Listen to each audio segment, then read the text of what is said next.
and we still have these pictures that I've got like saved as my like historical like greatest hits of all these parents so happy to move their children in. That's the best. They're just like, this is going to be a good year. We're so excited. And that was like, this is why we do this.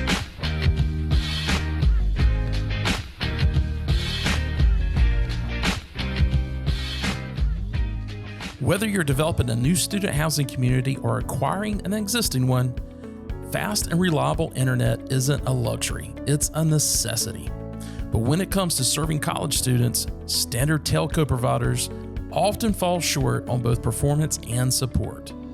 Don't risk a frustrating experience for you and your residents. Choose Campus Technologies, a provider with nearly 25 years of expertise in delivering top-tier internet infrastructure and exceptional customer service for student housing nationwide.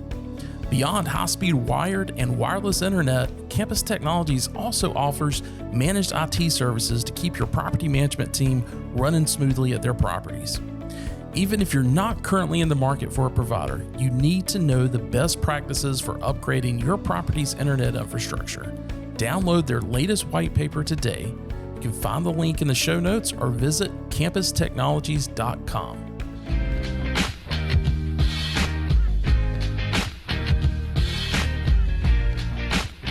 Welcome to the Student Housing Insight Podcast, where we are putting you in touch with the people who bring student housing to life. I'm your host, Wesley Deese. I'm joined once again for our next episode in the Student Housing Insight Tough Talks series that John Barr is working with me on. John, how are you? Doing good. I'm excited for today's interviewee. I prepped it up for our last episode, and I think our guest today is going to be really good on here. Yeah, the guest is Nick Hill with Up Campus. And as we mentioned on some of the previous episodes, kind of previewing all of this, interesting perspective that he's got. There's not, I think, everybody that I've talked to, including yourself, that have actually worked under Nick at some point, have just talked about, how much of an impact they had or he had on their approach to, what they're doing in the student housing industry. And that really says a lot about the person that he is. But the perspective that he has on this industry is very unique as well, because he's one of the few folks that have been able to not only work in this industry in the U.S. and, I think we certainly do it bigger than anybody else. I think we probably do it better than anybody else. But just because it's bigger and better doesn't mean that it's going to replicate itself in another country and another culture. And I've seen that firsthand in visiting the UK and speaking with operators there on some previous projects. And he actually moved his wife and to the UK and launched CA Ventures student housing division there. And that just brings such of a huge and unique perspective that I think will certainly serve him well, but I think even serve, now that he's back in the U.S. and he's participating in, everything that the industry is doing, I think it certainly broadens our perspective as well. But what kind of takeaways or what parts of this would you tell our audience, hey, make sure you lean in on this part when he starts talking about this? I think definitely tune in to where he starts talking about the differences is when he went overseas. I think for him, and my takeaway from that was it was a very humbling experience for him. And just, again, this is someone that's worked under him. He already is such a humble person and is so, as crazy as things get, so you'll hear it in the way he talks, is like, as chaotic as it actually probably was, it doesn't even portray that way as he's describing it when he kind of goes overseas. But like, that's what I love the most about Nick is like, the room could be on fire and Nick is the dog that's sitting there and like, everything's fine. And like, but he truly believes that because he is probably one of the most optimistic people that I know, which feeds life into, as everyone knows, like that feeds life into what we do here in the student realm. I also so one of the questions I really teed up for him on this one was because, again, kind of going back to the previous episodes, I had an operator talking about operating properties and her perspective with Aaron Bailey. I had JT from the vendor side with RealPage. And now Nick is in a situation where, yes, operator, but really true developer. And that's really where Nick has spent a lot of his time in his career, is within the new developments. So I actually asked him the question in regards to, what does he perceive as harder, as a new development or an acquisition? And I think his answer on that was really good and kind of turns into maybe his turn story as well. Because as a developer, you don't really have turn, you have openings. And the worst thing that can happen is a delivery that does not deliver on time, because in student, we got one date. And if we miss that date, Godspeed to you, because it's not good for anyone in that situation. It was many years before I had to experience the first, we didn't make it. And even with that, it was like 2 buildings that didn't make it on time. And they, it was only, there are a lot of parents that had to, we had to pay for hotels over the weekend, and they had to call their employer and say, yeah, the student housing community wasn't ready, and we're going to have to, I'm going to have to miss work on Monday, even though I took work off today on Friday, or, whatever. That is the worst feeling. What's worse is when you've been sitting back telling your general contractor for weeks, this isn't going to happen. Just let me call the residents and tell them, like, just get ready to write that check. Because if a developer knows what they're doing, they're making sure that the contractor is on the hook for that.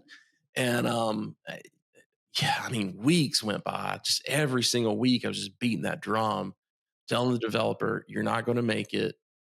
And him saying, I have the general contractor show me this. I'm like, I'm here with my feet planted in the grass, and I am just telling you, it ain't happening. It's just not drywall happening. Hasn't even been hung yet. Yeah. It's tough. No one wants to put that notch in their belt, but when it happens, you'll never forget it. That's for sure. You never. But again, and I go back to, like I said it before, but you got to kind of remember that misery, because it does. I'll say this: the late deliveries that I've had have truly made me the operator that I am today, and it's helped me in so many ways. Just from, everything's can't always be rainbows and sprinkles. Like, there, you have to have some of that grit. But I'll say this: like, the most recent one I had was in Tucson. It was over a month delivery, and that one broke some pieces in me. But when I rebuilt it back, I was stronger than ever. Yeah. I've had 3 different jobs here at Derenstein since then.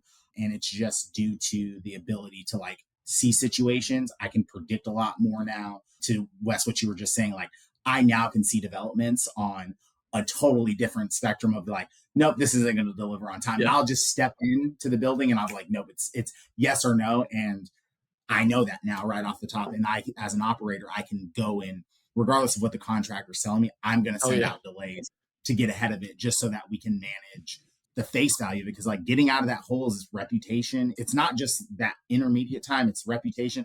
And then you got renewals that kick off, which were kicking off earlier and earlier, could be 2 weeks later to a month later. And you have to be prepared for that. And how are you going to go and ask that question at that time? And it's how you handle it at the start. You've got young kids, but wait until they're going off to college, and you've got, their parents or their friends' parents as friends, and they call you up and, in like June, July, and say, hey, my daughter's going to such and such. It's going to be moving into such and such property. It's a new development.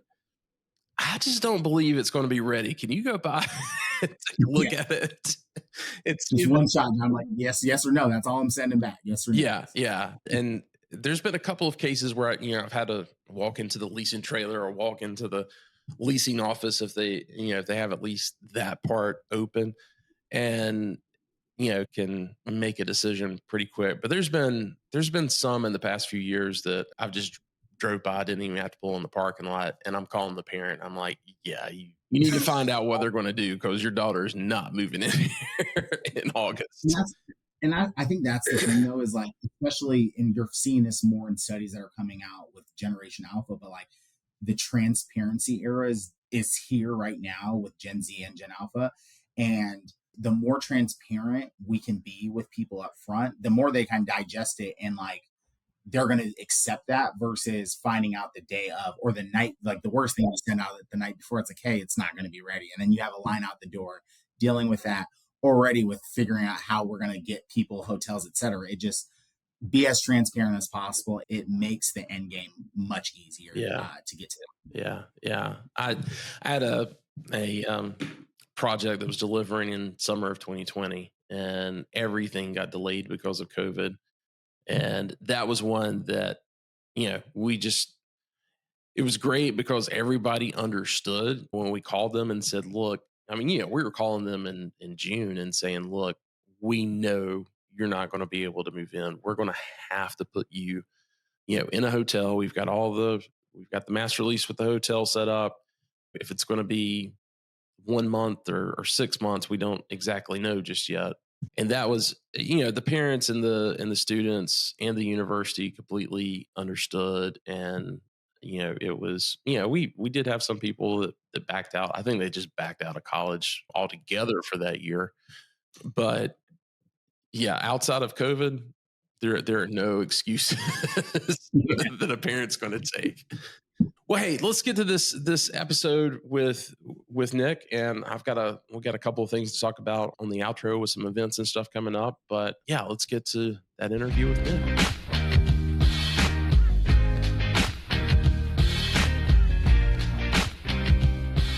Hey everyone, thank you for joining us again for Student Housing Insights Tough Talks. I am here with my good friend Nick Hill. Thank you, Nick, for joining me today. Thanks for having me, John. I'm well, thank you. Thank you again.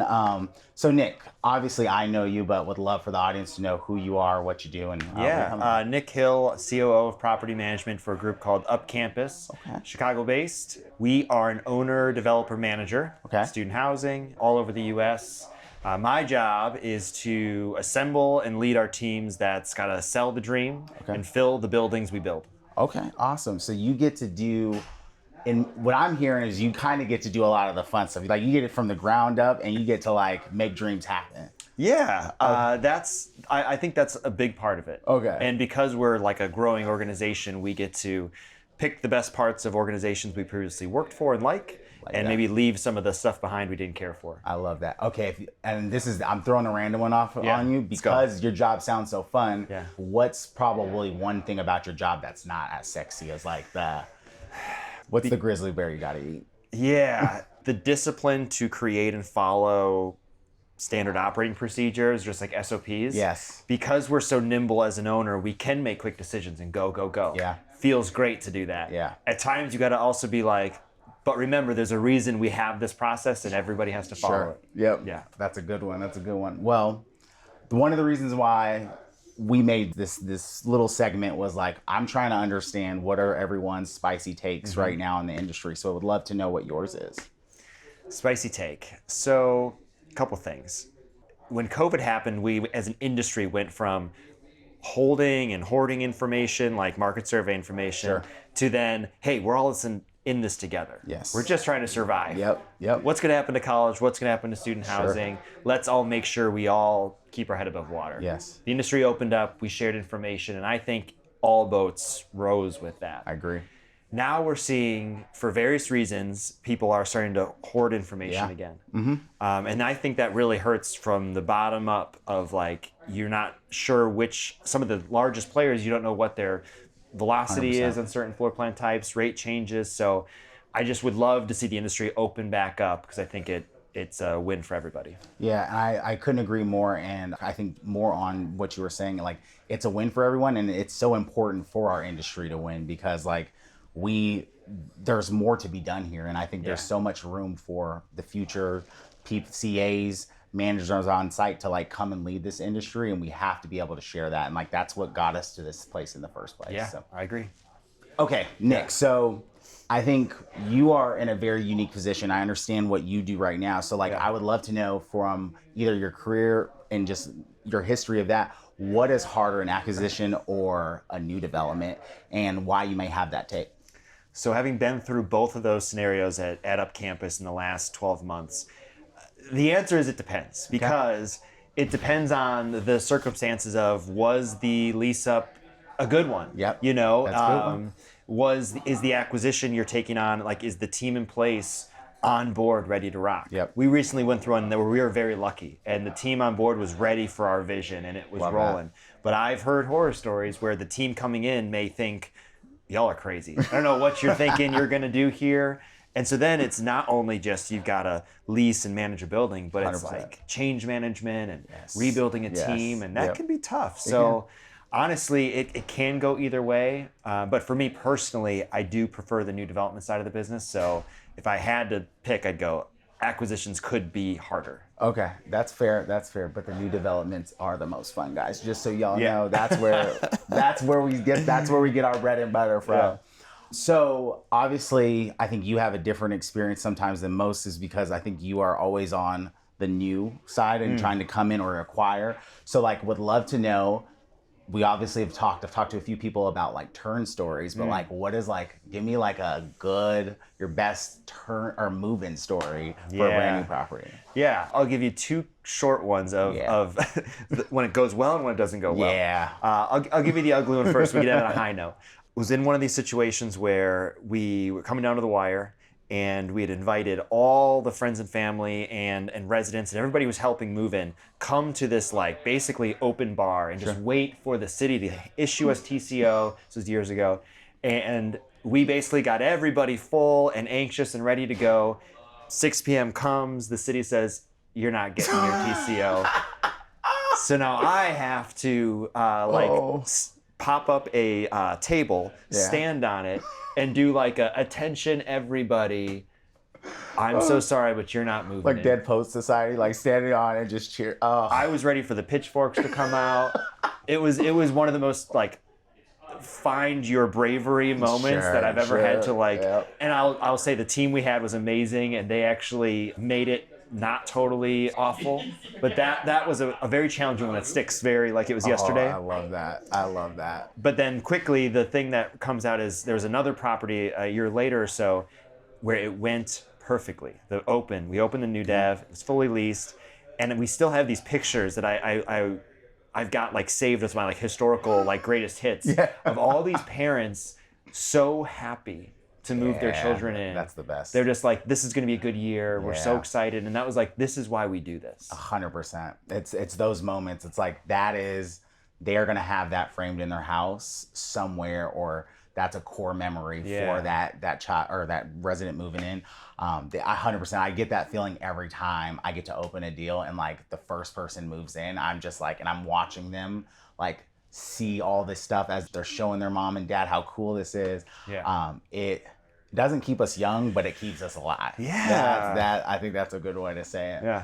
So obviously you've had so much experience in this industry, and like I would love to know, with everything that you've experienced in your tenure, like what's some advice that you would either give a CA watching this that is trying to navigate, do I want to go the leasing route? Do I want to do operations? Do I want to work on the vendor side? Do I want to work on the construction, asset man? There's so many. So like what advice would you give to kind of our future generation coming, or yourself, what you would have given yourself back? I mean, advice that I do give to folks who are maybe about to graduate and they've done, they've worked at our property for a year or two, and we love the talent and the dedication they bring, and we're trying to convince them to stay in student housing and envision a career with us. I always tell them youth is a virtue in our industry. It's usually not like that out of college. You're bottom of the pecking order. We'll see you when we see you. In this industry, it's let's make sure you have a seat at the table and a voice in this conversation because you're so relevant to our end user. Absolutely. So it's really an empowering career for young folks. And then what I tell people is once you get started, if you find what you're doing may not be feeling great, is bend your job description towards what you'd prefer it to be. Start taking on those roles that you would love to see your full day look like. It's a little more work up front, but soon your organization is going to look around and be like, oh, we need a great social media manager. Oh, wait, John, you've already been doing this. Like create that job. I love that. So that's how I got my job. My job currently right now is a creative job. My job of Director of Leasing Innovation did not exist. And I think we are lucky to be in an industry that it's always evolving. And because of that, what a CA was once when I was on site to what a CA could be tomorrow. There's just so many rooms and abilities, but it all starts with people having the voice to speak up and say like, hey, I see this, I want to try to go into this route, or like this really excites me about this part of the job. Yeah. Rather than just being feel forced. A lot of times I feel like some people on site just feel forced that they, or not on site, more CAs, they are graduating and it's like, this is I picked this, I'm in my junior year, I picked this career path, I'm already taking the credits, and it's like, it doesn't have to be that way. I went to school to be a teacher, and now we're here, so. Well, Nick, that was awesome. We really appreciate your time today. So I really appreciate you coming up here and talking with us. Thank you all for tuning in today, and we'll be back with more episodes.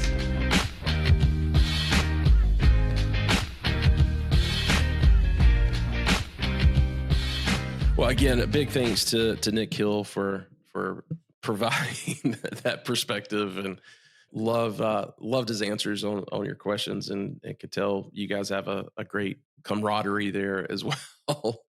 But congrats to not only Nick but Steve Buss over at Up Campus. I mean, they're just knocking it out of the park and being really strategic on a lot of the stuff that they're doing. So happy to see that they're doing so well.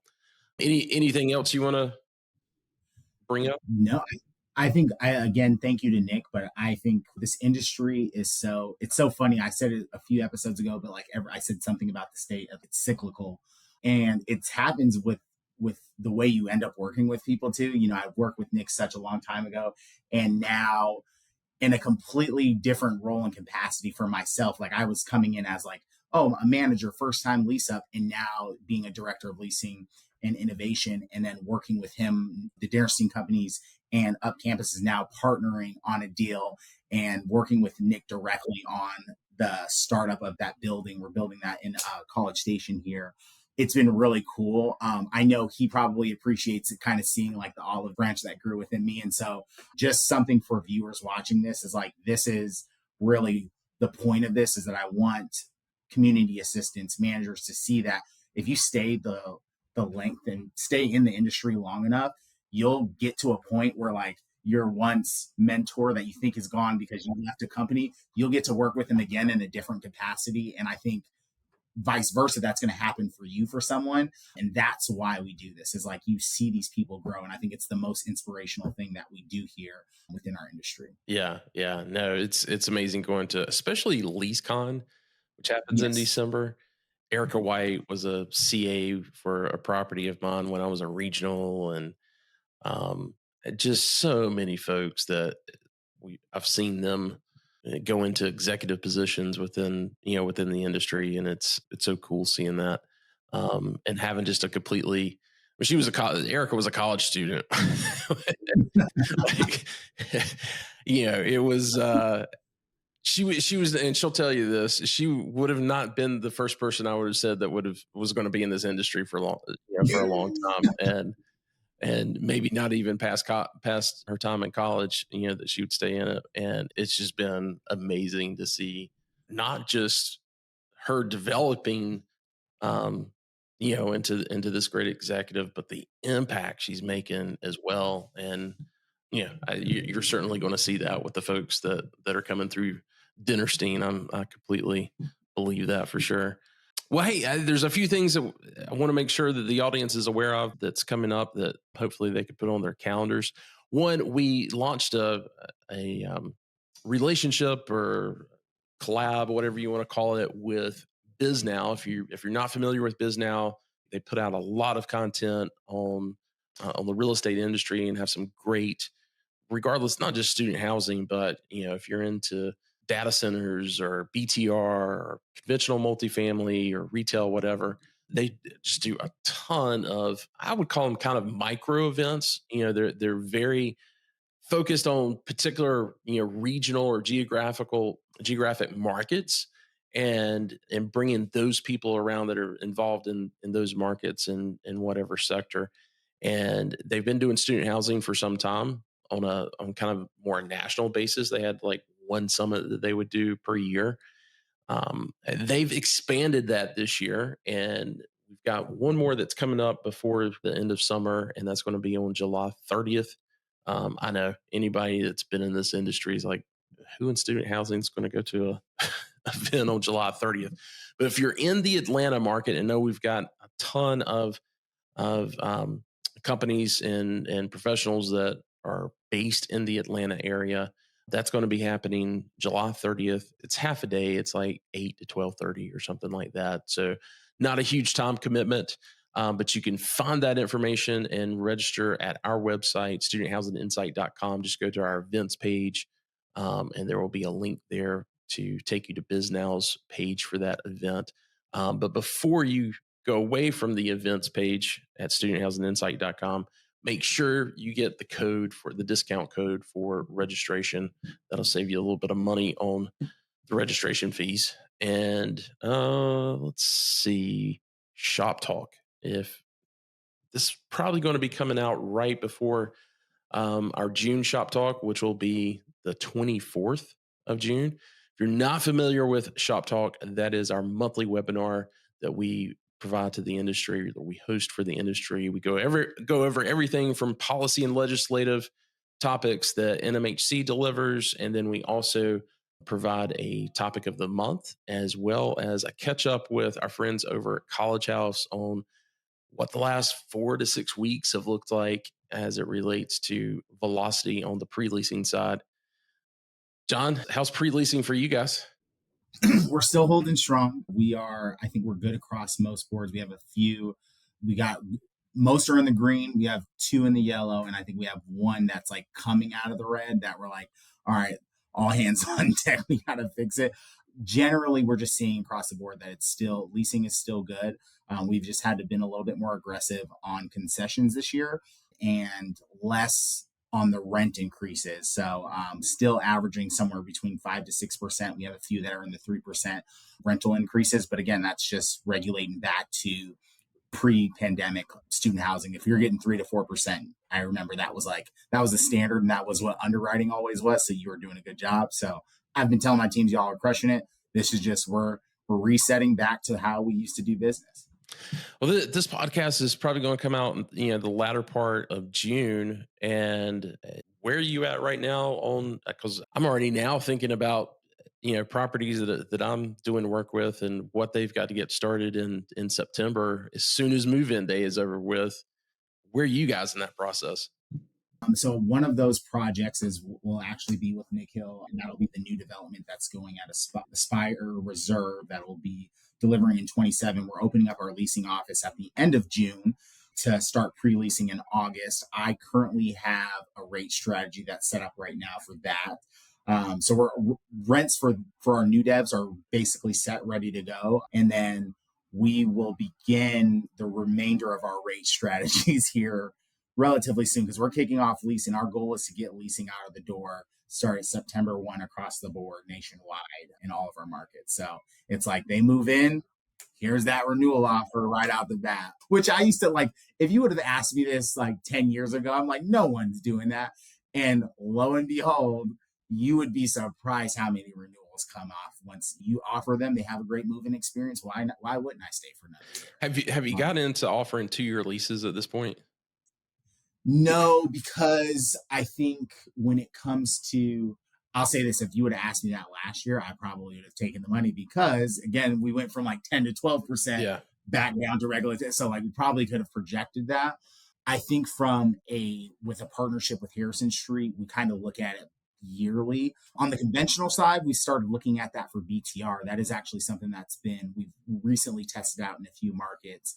It's not typically, we look at everything by the year, but with BTR, the thought is you're moving into a home. People that move into homes don't typically leave and are actually seeking more than an 18-month lease. They're looking for something a year or 2 years. Something more stable. They've probably got kids. Yeah. It's a school system they want to get into. Yeah. Exactly. So like, the thought is if you get them in there once, the longevity of that resident is much longer than any else in the industry. And so because we're still new on this, I think our first one just hit a year recently. We're actually starting to go through the renewal process right now. So hopefully in a year or so, I'll be able to report back and say like, hey, actually these people are staying for longer. So, but the 2-year leases, we've only tested it out on our BTR deals thus far. Gotcha. Well, one last thing I want to remind everybody of, I kind of introduced this on the last podcast, is NMHC Student Housing Conference is coming up in October, which is probably the second largest student housing conference that happens in this country. And we, for the past couple of years, it's been in Vegas, and we've done a Top Golf mixer event. It's going really, really well. And in fact, I think on the outro of this, we'll probably put in the recap from that, and just a quick video that we did, just kind of give you an idea of what it's like. But we are doing that this year. That conference is in Scottsdale. And so when we were kind of looking at what would be available to do for a fun mixer, Top Golf was just 2 miles down the road from the resort. So we're like, hey, we know this works. We know everybody enjoys it. So let's do that. This event for this year is going to be a little bit bigger because, and a little bit different, because we're using it as a fundraiser for the Hi How Are You project based in Austin, Texas. If you know anything about the Hi How Are You project, the industry came together several years ago. Originally, ACC started doing some things with them locally in Austin to support mental wellness for students that are in that area. And then the industry kind of came together in 2020 and formed what's called the College Student Mental Wellness Advocacy Coalition.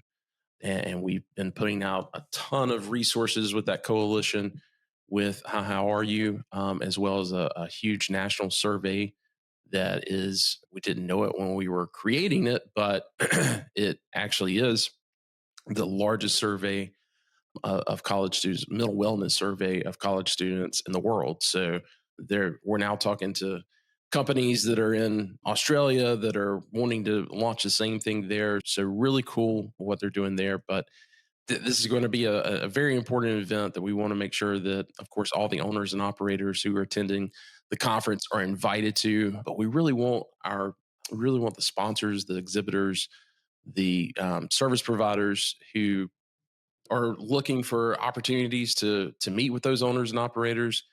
A portion of your sponsorship goes to, if you want to sponsor this event, a portion of that goes to the How Are You Foundation. We're also doing a lot of different contests, as well as a silent auction, that all of that goes to benefit the How Are You project for this next year. So make sure you put that on your calendar. It's October 21st in Scottsdale, Arizona.